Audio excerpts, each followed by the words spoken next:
मेरे बहुत अच्छे मित्र श्री मनोज झा जी हैं। आज मुझे बड़ा दुख हुआ जब इन्होंने कहा कि आपने बात को छुपाने के लिए सीसीटीवी का कैमरा बंद कर दिया। 12 लाख आपस में 12 लाख रेलवे कर्मचारी 12 लाख रेलवे कर्मचारी दिन रात काम कर रहे हैं, दिन रात काम कर रहे हैं। मैं स्पष्ट तौर पे खंडन करना चाहूंगा इस बात का। सीसीटीवी कैमरा बंद नहीं किया गया था। मेरे पास सीसीटीवी कैमरा की फुटेज खुद के पास है, मैंने स्वयं देखी है। 10,000 काम अच्छे हैं और उस 10,000 कामों को ध्यान न देके केवल एक गलती अगर हो जाए केवल उसी के ऊपर लगे रहे तो ये तो कोई एक डेमोक्रेसी की बात नहीं हुई। नई दिल्ली का दुखद इंसिडेंट हुआ है, उसकी भी जांच चल रही है। कई मान्यवर सांसदों ने इसका विषय उठाया, मैं इसमें नहीं बोलना चाहूँगा। मैं केवल मेरे बहुत अच्छे मित्र श्री मनोज झा जी हैं। आज मुझे बड़ा दुख हुआ जब इन्होंने कहा कि आपने बात को छुपाने के लिए सीसीटीवी का कैमरा बंद कर दिया।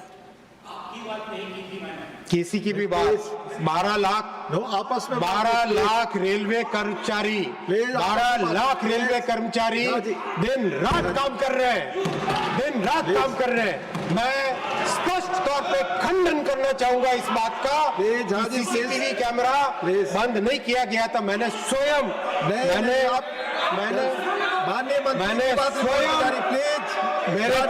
मेरे पास सीसीटीवी कैमरा की फुटेज खुद के पास है, मैंने स्वयं देखी है। कोई बात नहीं है। किसी भी बात में माननीय सभापति महोदय माननीय सभापति महोदय रिकॉर्ड पे जा रही है।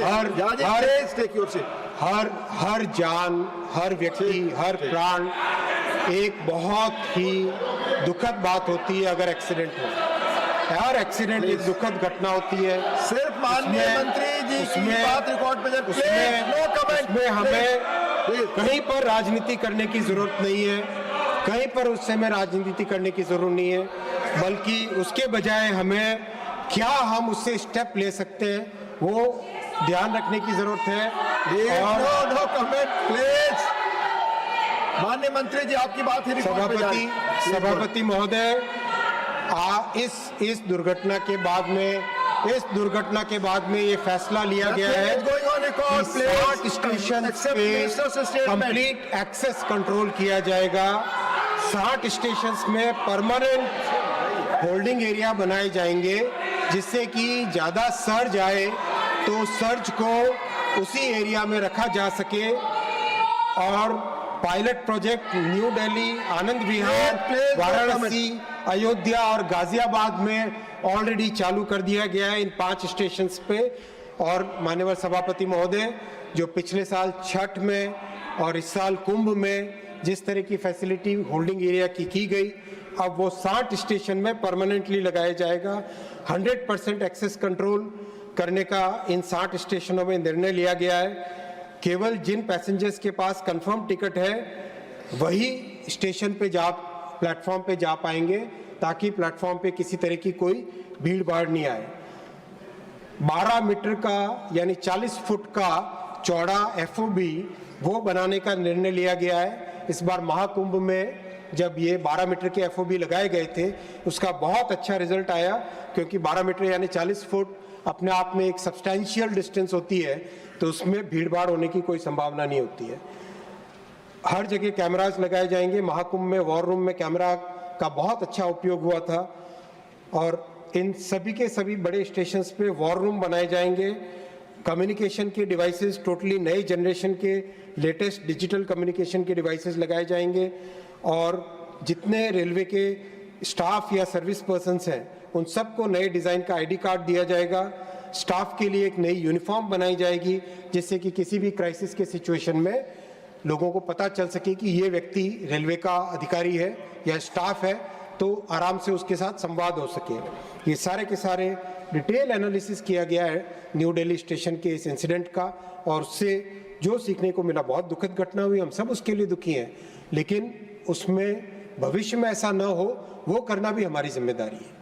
इसी प्रयास से फिर ये भी एक निर्णय लिया गया, जो कि बहुत कठोर निर्णय होगा, और मुझे मैं आपके माध्यम से पूरे सभी मान्यवर सांसदों का सहयोग भी मांगूंगा कि टिकट्स इन सब स्टेशंस, भीड़भाड़ वाले स्टेशंस पे उतनी ही दिए जाएंगे जितनी की सीटें ट्रेन के अंदर है, ताकि भीड़ वाला वो मुद्दा ना हो। साथ ही साथ जो डिमांड रहेगी उसके लिए करीब 80 के आसपास स्पेशल ट्रेन्स की व्यवस्था की जा रही है, जिनको इन 60 स्टेशंस के आसपास वाले एरिया में रखा जाएगा, ताकि अगर अचानक ज़्यादा भीड़ आए तो स्पेशल ट्रेन के माध्यम से लोगों को यात्रा की एक सुविधा दी जा सके।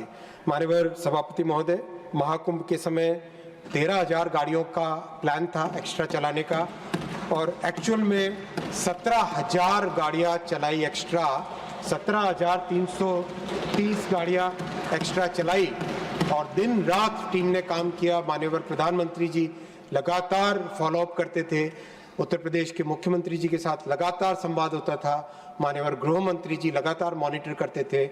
मैं सबको धन्यवाद देना चाहूँगा, और जो रेलवे के कर्मचारी दिन रात लगे रहे, बहुत सारे ऐसे कर्मचारी हैं जिन्होंने 24 घंटे में एक बार खाना खाया होगा या हल्का सा कुछ नाश्ता किया होगा, उसके बिना वो काम करते रहे।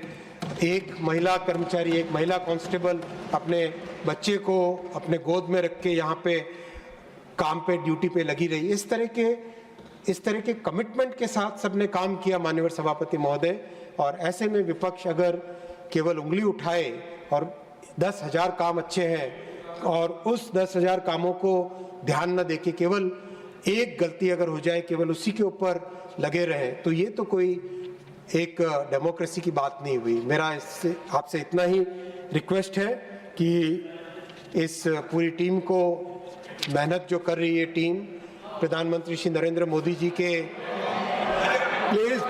प्रधानमंत्री श्री नरेंद्र मोदी जी के इस बहुत ही संकल्प भरे समय में माननीय सभापति जी, जो एक समृद्ध राष्ट्र बनाने का सपना लेके हम चले, जो देश को विकसित भारत बनाने का एक जो लक्ष्य सामने रखा है, और जो राष्ट्र प्रथम, सदैव प्रथम की भावना को हमेशा जिया है, इसीलिए आज इस देश ने मोदी जी को ऐतिहासिक तीसरी टर्म दी है।